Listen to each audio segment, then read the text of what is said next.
نحمده ونصلي ونسلم على رسوله النبي الكريم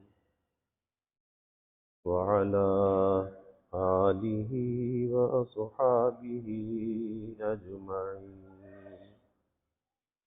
اللهم صل على سيدنا ومولانا محمد وعلى آل سيدنا ومولانا محمد وبارك وسلم صلاة وسلاما كثيرا كثيرا. توفیق الہی اپنے مرشد پاک کی برکت سے عشاء کی اس نشست میں فضائل ایمان کا درس چل رہا ہے. اللہ تعالیٰ اس درس کی برکت سے ہمارے ایمان کی حفاظت فرمائے اور موت تک قبر تک اللہ ہمارے ایمان کو سلامت فرمائے. ایمان والے بندے کے ساتھ اور کافر کے ساتھ موت کے وقت جو اللہ تعالیٰ کا معاملہ ہے اس پر احادیث مبارکہ کی جا رہی ہے. یہ حدیث مبارکہ جس پر گزشتہ کل بات چل رہی تھی اس کے راوی حضرت ابو ہریرہ رضی اللہ تعالی عنہ فرماتے ہیں کہ رسول کریم صلی اللہ علیہ وسلم نے فرمایا جب مومن کی موت کا وقت آتا ہے تو رحمت کے فرشتے سفید ریشمی کپڑا لے کر آتے ہیں. رحمت کے فرشتے سفید ریشمی کپڑا لے کر آتے ہیں اور روح سے کہتے ہیں کہ تو جسد سے نکل اس حال میں کہ تو اللہ تعالیٰ سے راضی ہے اور اللہ تعالیٰ تم سے خوش ہے اور اللہ تعالیٰ کی رحمت و مہربانی بہترین رزق اور پروردگار کی طرف کہ جو تجھ پر غضبناک نہیں ہے چل. روح کو خطاب ہوتا ہے اس حال میں چل کہ اللہ تجھ سے راضی اور تو اللہ سے راضی ہے اور اللہ کی رحمت میں مہربانی میں جہاں بہترین رزق ہے اور اس حال میں کہ اللہ غضبناک بھی نہیں ہے غصہ بھی نہیں ہے تجھ سے. تو جب کسی انسان کو اتنی بشارتیں مل جائیں خوشخبریاں مل جائیں کہ اس کا اللہ اس سے راضی ہے اللہ اس سے ناراض نہیں ہے غضبناک نہیں ہے تو پھر ایسی روح جو ہے وہ تو خوشی خوشی جائے گی. جیسے دنیا کے اندر ہم دیکھتے ہیں کہ ایک انسان اپنے کسی پیارے دوست سے ملنے کے لیے جاتا ہے تو بڑی خوشی خوشی جاتا ہے. دل میں کوئی غم نہیں ہوتا کوئی پریشانی نہیں ہوتی بلکہ طرح طرح کی بہت سی باتیں دل کے اندر ہوتی ہیں خوشی کی کہ اب دوست سے ملاقات ہوگی. اور اگر کوئی مجرم پکڑا جائے اور پکڑ کر اسے کسی حاکم کے جج کے سامنے پیش کیا جائے اس کی کیا کیفیت ہوتی ہے؟ اندر سے لرز رہا ہے کانپ رہا ہے ڈر رہا ہے.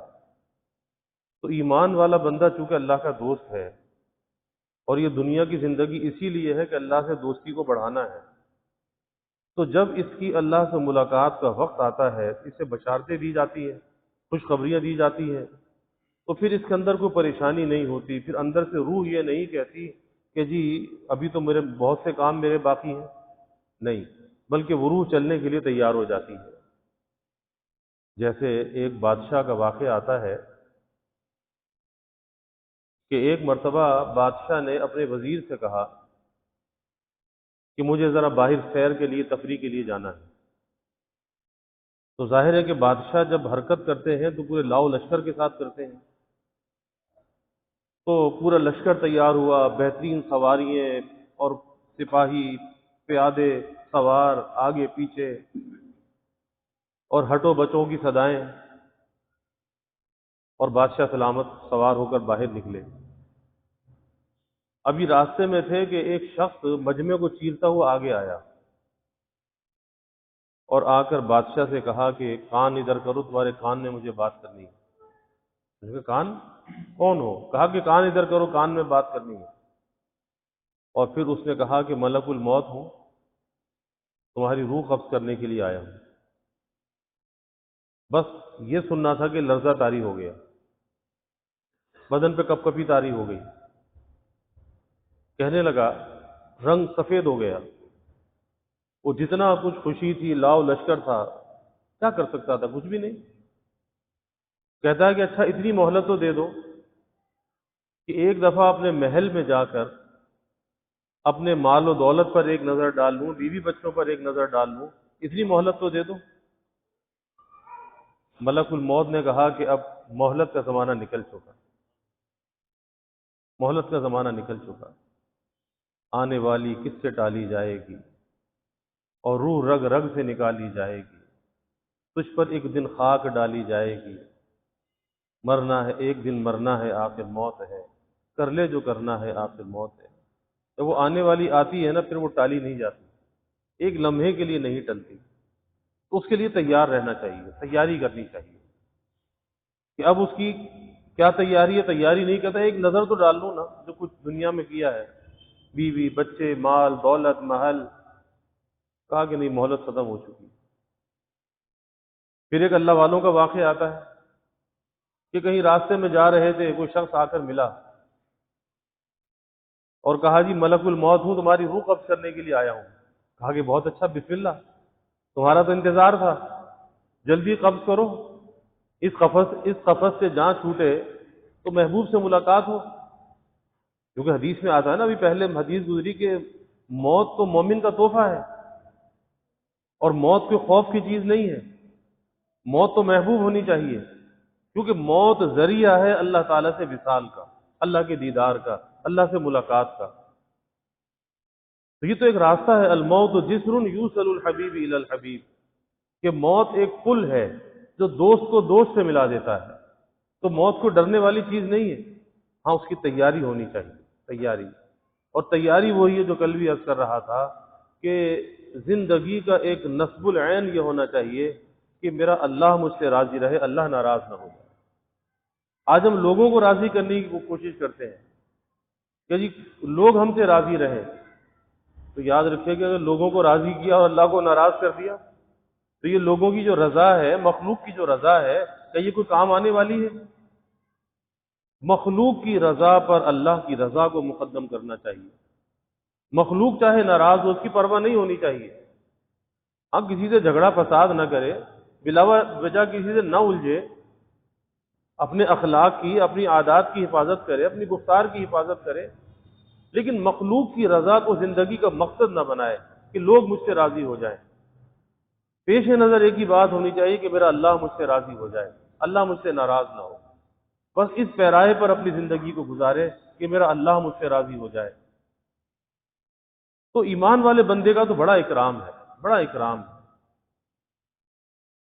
تو اسے بشارت دی جاتی ہے، بات اس پر چل رہی ہے کہ جب وہ فرشتہ اس کی روح قبض کرنے کے لیے آتا ہے تو فرشتے ریشمی کپڑا لاتے ہیں، سفید کپڑا ریشم کا، تاکہ اس میں بڑے ادب اور احترام کے ساتھ اس کی روح کو لے جائیں، اور روح نکالنے سے پہلے اس کی روح کو خطاب ہوتا ہے کہ نکل اس جسد سے، کہاں اس پنجرے کے اندر پھنسی ہوئی ہے، ارے یہاں سے نکل، تیرا ٹھکانہ تو کہیں اور ہے، تیرا ٹھکانہ یہ دنیا نہیں ہے، یہ تو عارضی ٹھکانہ تھا نا، اب بس وقت پورا ہو گیا۔ ایک آدمی سفر پہ جاتا ہے، جب وقت پورا ہو جاتا ہے تو پھر واپسی کا سفر شروع کر دیتا ہے، اور واپسی کا سفر اپنے گھر کی طرف ہوتا ہے۔ اسی طرح دنیا سے جو واپسی کا سفر ہے وہ بھی اپنے اصلی گھر کی طرف ہے، یہ دنیا کا گھر اصلی گھر نہیں ہے۔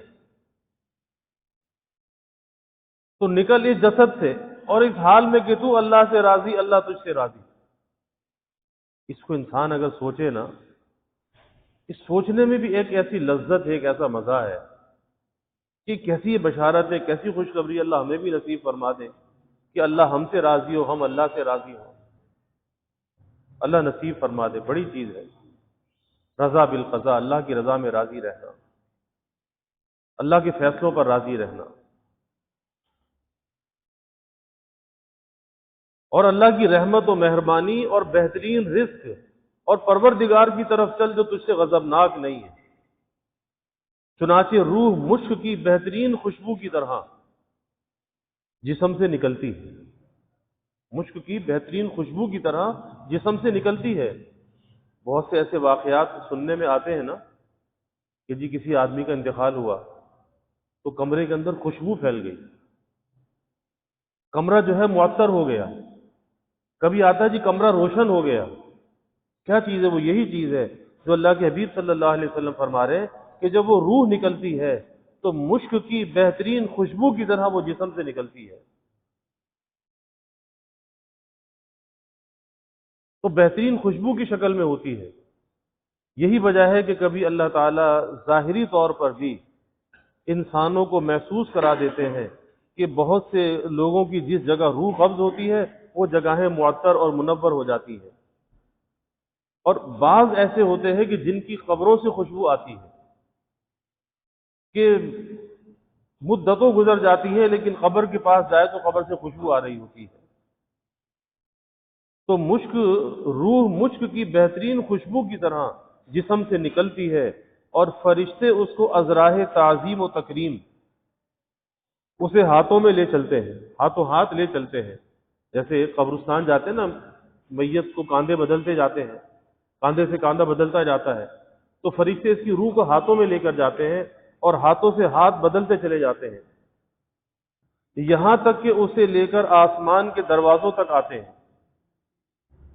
وہاں فرشتے آپس میں کہتے ہیں کہ کیا خوب ہے یہ خوشبو، فرشتے بھی تعریف کرتے ہیں، کیا خوب ہے یہ خوشبو جو تمہارے پاس زمین سے آ رہی ہے، یعنی آسمان کے فرشتے ان فرشتوں سے کہتے ہیں۔ پھر اسے ارواح مومنین کے پاس لاتے ہیں جہاں مومنین کی، ایمان والوں کی روحیں ہیں، اس روح کو وہاں لے کر آتے ہیں۔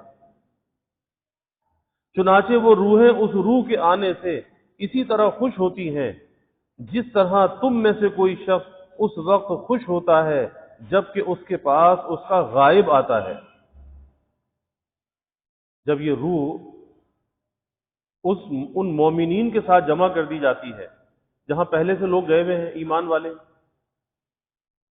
کیونکہ برزخ کے دو حصے ہیں، برزخ کا ایک حصہ علیین ہے اور ایک حصہ سجین ہے۔ علیین جو ہے وہاں پہ راحت ہی راحت ہے، وہ مثل جنت کے ہے، جنت تو نہیں ہے لیکن وہاں پہ راحت ہی راحت ہے، اور سجین جو ہے وہ مثل دوزخ کے ہے کہ وہاں پر اس کو سزا عذاب شروع ہو جاتا ہے۔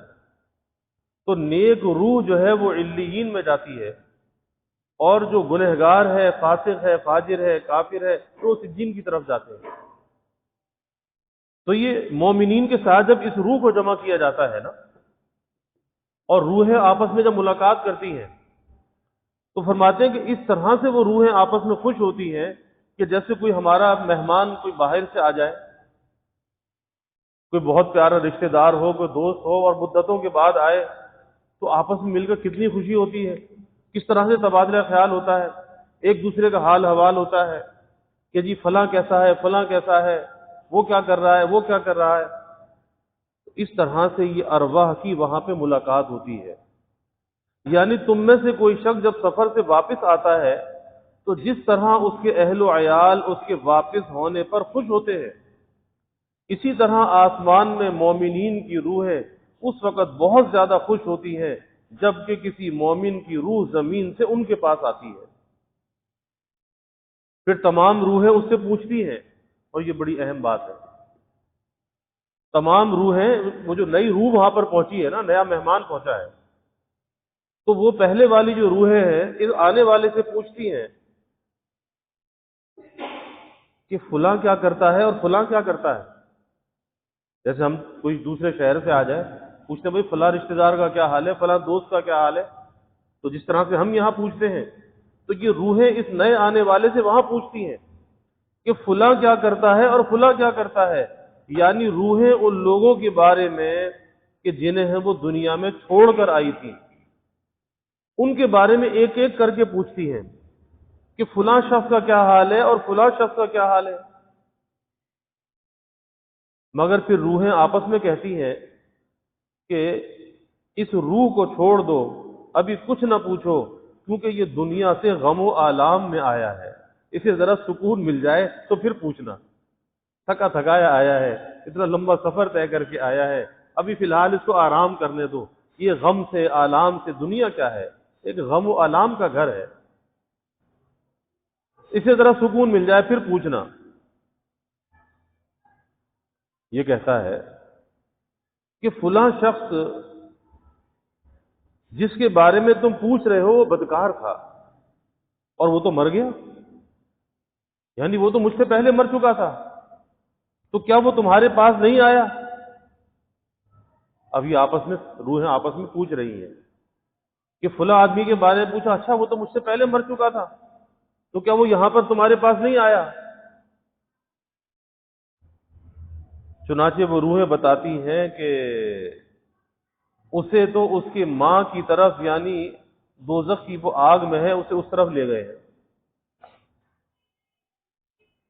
یعنی وہ گنہگار تھا، اللہ کا نافرمان تھا، تو جس جگہ نیک روحیں تھیں ان نیک روحوں کی جگہ پر وہ نہیں آیا، ان نیک لوگوں کے پاس نہیں آیا، بلکہ وہ تو وہاں چلا گیا، دوسری طرف چلا گیا، وہاں تو عذاب ہے، وہاں تو سزا ہے۔ اب جب ان روحوں کو یہ پتہ چلتا ہے کہ ارے وہ تو پہلے انتقال کر چکا اور وہ ہمارے پاس یہاں آیا بھی نہیں، تو پھر وہ وہاں پر ہے، تو بڑا افسوس ہوتا ہے، بڑا افسوس ہوتا ہے۔ اسی طرح حدیث شریف میں آتا ہے کہ ہمارے جو والدین دنیا سے چلے جاتے ہیں تو ہمارے والدین کو بھی ہمارے اعمال کی اطلاع دی جاتی ہے، ہمارے اعمال ان کے سامنے پیش کیے جاتے ہیں، اور جب وہ ہمارے اچھے عمل کو دیکھتے ہیں انہیں خوشی ہوتی ہے، ان کی دعا وہاں سے ملتی ہے، اور اگر وہ ہمارے برے عمل کو دیکھتے ہیں، غفلت کو دیکھتے ہیں، تو بڑے حسرت کے اندر مبتلا ہوتے ہیں، بڑے بے چین ہوتے ہیں کہ بھائی اس کو کیسے سمجھائیں کہ کس طرح یہ زندگی گزار رہا ہے، یہاں کوئی اور کرنسی چلتی ہے اور یہ کس کام کے اندر لگا ہوا ہے، وہاں کے لیے کچھ بھی نہیں کر رہا، تو وہاں پر بڑے بے چین ہوتے ہیں، لیکن کہہ نہیں سکتے، اپنا پیغام پہنچا نہیں سکتے، لیکن اعمال کی اطلاع ضرور ہوتی ہے۔ اسی لیے آتا ہے کہ اگر کسی شخص کے والدین دنیا سے ناراض چلے گئے تو اب ان کو راضی کرنے کا راستہ بھی یہی ہے، ایک تو یہ کہ ہمیشہ ان کے لیے دعائے مغفرت کرے، ایصال ثواب کا اہتمام کرے، اور دوسرا یہ کہ خود نیک بن جائے، نیک بن جائے۔ جب یہ نیک بن جائے گا، اس کی نیک اعمال ان تک پہنچیں گے، اس کا ثواب ان تک پہنچے گا، تو عالم برزخ سے ان کی دعائیں ملنا شروع ہو جائیں گی، وہ راضی ہو جائیں گے، ان کے دل کو ٹھنڈک پہنچ جائے گی کہ ہاں میرے بعد یہ صحیح راستے پر آ گیا۔ تو ان کو راضی کرنے کا طریقہ بھی یہی ہے کہ انسان خود نیک بن جائے۔ اور پھر حدیث میں یہ بھی آتا ہے کہ امت کے اعمال حضور صلی اللہ علیہ وسلم کی خدمت میں پیش ہوتے ہیں۔ اب انسان سوچ سکتا ہے کہ آپ صلی اللہ علیہ وسلم کا قلب اطہر اور قلب الطف، اس کو میں ٹھیس پہنچا رہا ہوں، رنج پہنچا رہا ہوں یا اسے خوشی پہنچا رہا ہوں؟ آدمی سوچ سکتا ہے کہ جب میرا عمل میرے نبی کے پاس جاتا ہوگا تو کیا میرے عمل سے آپ کا قلب اطہر خوش ہوتا ہوگا یا رنجیدہ ہوتا ہوگا؟ یقیناً ہم میں سے کوئی بھی یہ بات نہیں کہہ سکتا کہ میرا ایسا عمل ہے کہ جس سے آپ کا قلب اطہر خوش ہوتا ہو، ایسا ہمارا عمل ہی نہیں ہے۔ تو پھر ہمیں فکر کرنی چاہیے، ہمیں غفلت میں نہیں رہنا چاہیے، بے فکر نہیں ہونا چاہیے، ہمیں فکر کرنی چاہیے کہ زندگی کے اندر جو زندگی کے ایام بھی اب باقی ہے اس میں کچھ ایسے کام کر لیں کہ اللہ ہم سے راضی ہو جائے، اللہ کے حبیب صلی اللہ علیہ وسلم ہم سے راضی ہو جائیں۔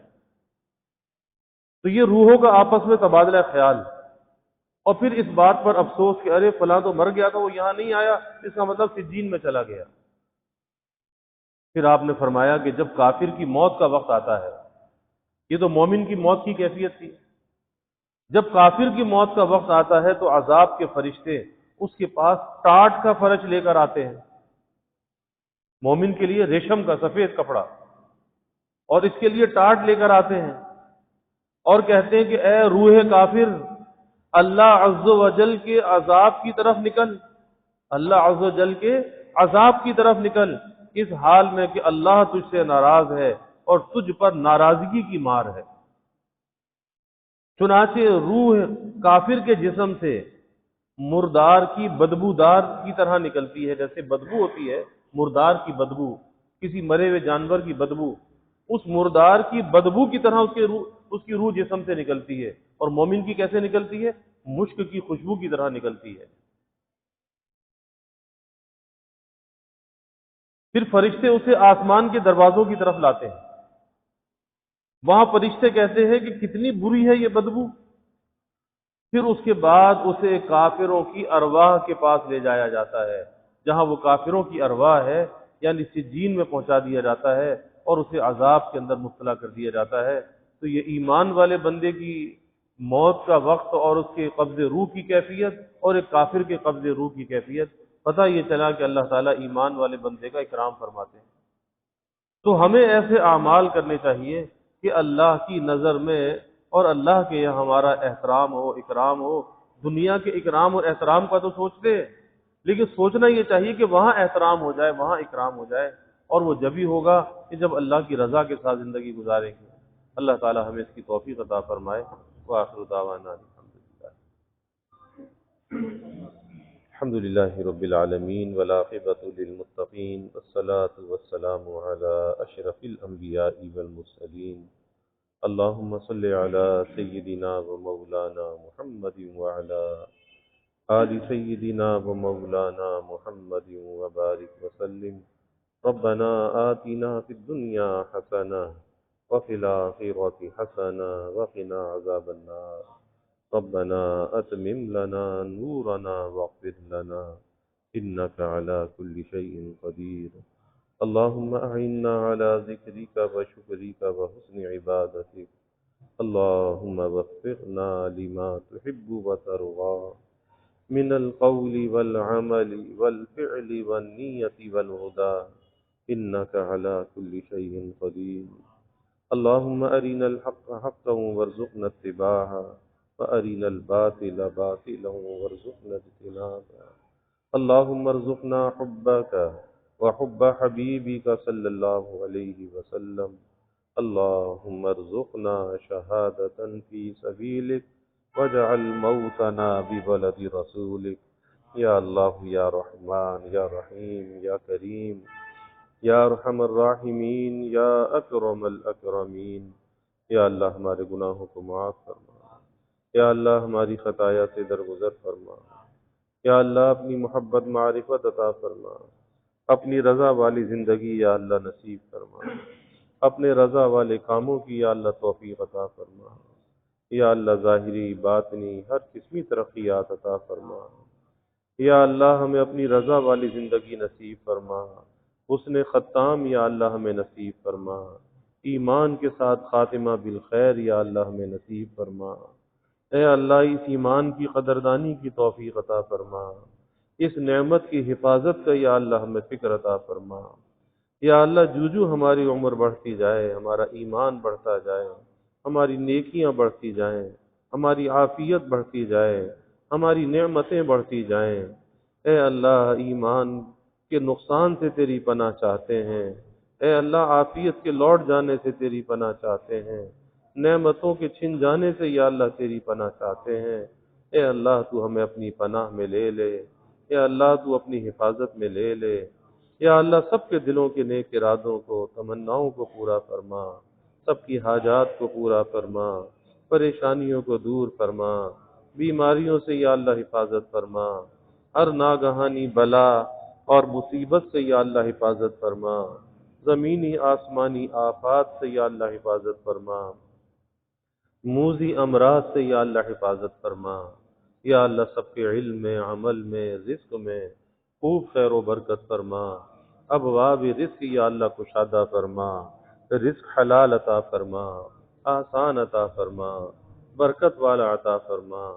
یا اللہ کبھی کسی کو مخلوق کا محتاج نہ بنا. ہمیشہ اپنے در کا سائل اور بھکاری بنا. اپنے در کا منگتا اور سوالی بنا. اپنے غیر سے ہماری امیدوں کو قطع فرما. اپنی ذات عالی کا یقین ہمارے دلوں میں پیدا فرما. یا اللہ ہمارے ملک پر اپنی رحمتوں کا نزول فرما. اس ملک کو امن کا، سلامتی کا گہوارہ بنا. یا اللہ اس ملک میں معاشی، معاشرتی، اخلاقی استحکام عطا فرما. یا اللہ جو اس ملک میں انتشار اور افتراق پھیلانا چاہے، اے اللہ تو اسے تباہ و برباد فرما، اسے بے نام و نشان فرما. ایسے لوگوں کو بے نقاب فرما، کیفر کردار تک پہنچا. ایسوں کے وجود سے یا اللہ اس ملک کو پاک فرما. اس ملک کو تا قیام قیامت آباد فرما. یا اللہ اس کو نیک صالح قیادت عطا فرما. یا اللہ اس کی جغرافیائی سرحدوں کی، نظریاتی سرحدوں کی حفاظت فرما۔ یا اللہ سب کے گھروں میں چین، سکون، عافیت، راحت عطا فرما، نعمتیں، برکتیں عطا فرما۔ یا اللہ سب کے سفید پوشی کے بھرم کو قائم فرما، کسی کو مخلوق کے آگے رسوا نہ فرما، اپنی تائید و نصرت کو شامل حال فرما، گھروں کے ماحول کو جنت نشاں بنا، آپس میں محبت الفت پیدا فرما، نفرت کو، عداوت کو دور فرما، بڑوں کا اکرام کرنے والا بنا، چھوٹوں پر شفقت کرنے والا بنا، خلق خدا سے درگزر کرنے والا بنا، اچھے اخلاق کا، اچھی گفتار کا، اچھے کردار کا یا اللہ ہمیں حامل بنا، سب کی اولادوں کو یا اللہ نیک صالح بنا، آنکھوں کی ٹھنڈک بنا، والدین کے لیے راحت کا ذریعہ بنا، اولاد کا مستقبل یا اللہ تابناک فرما، والدین کو اولاد کی خوشیاں دیکھنا نصیب فرما۔ یا اللہ جو بچے بچیاں بے نکاحے بیٹھے ہیں ان کے لیے نباہ والے جوڑ کے رشتے عطا فرما، تمام والدین کو اس ذمہ داری سے سبکدوش فرما، والدین کو اولاد کی خوشیاں دیکھنا نصیب فرما۔ یا اللہ جو ہم نے مانگا وہ بھی عطا فرما، جو نہ مانگ سکے وہ بھی عطا فرما، ہمیشہ اپنے سے مانگنے والا بنا، ہمیشہ ہماری دعاؤں کو قبول فرما، اپنی بارگاہ میں مستجاب الدعوات بنا۔ ربنا تقبل منا انك انت السميع العليم وتب علينا انك انت التواب الرحيم وجزى الله عنا محمدا صلى الله عليه وسلم ما هو اهله وصلى الله تعالى وسلم على النبي الكريم آمين برحمتك يا